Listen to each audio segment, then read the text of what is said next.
প্রায় অনেক দিন পর আবার আমি তোমাদের সাথে একটা নতুন ভিডিও শেয়ার করছি। আর আজকে আমি তোমাদেরকে একটা কাপল পোর্ট্রেট করে দেখাবো।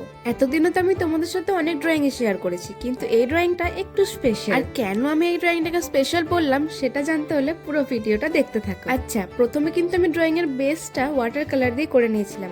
এরপর আমি এর উপর কালার পেন্সিল দিয়ে করেছি। প্রথমে লাইট কালার দিয়ে পুরো কালারটা করব, তারপরে আস্তে আস্তে যেখানে শ্যাডো আছে সেখানগুলোতে ডার্ক কালার গুলো দিয়ে করব। এখানে আমি যে মেয়েটার ছবিটা আঁকছি ও আমারই ক্লাসমেট ছিল, আর ও আমার ফেসবুক পেজ দেখে আমাকে এই অর্ডারটা দিয়েছে। আমি তো এর আগে অনেক পোর্ট্রেট, অনেক কাপল ড্রয়িং করেছি, কিন্তু আমি এটাকে কেন স্পেশাল বললাম বলো তো? কারণ কদিন আগেই ওদের ভালোবাসার 4 বছর পূর্ণতা পেয়েছে, আর ও সেই দিনটা স্পেশাল গিফট হিসেবেই আমাকে এই ড্রয়িংটা করতে দিয়েছে। যখন কারো স্পেশাল দিনটাকে নিজের ড্রয়িং দিয়ে আরেকটু স্পেশাল করতে পারি, তখন সেটা আলাদা রকমই অনুভূতি হয়। তোমাদের সবার এই ভিডিওটা কেমন লাগলো অবশ্যই কমেন্টে জানিও, এবং ভিডিওটি ভালো লেগে থাকলে লাইক এবং চ্যানেলটি সাবস্ক্রাইব করতে ভুলো না। দেখা হচ্ছে আবার নেক্সট ভিডিওতে।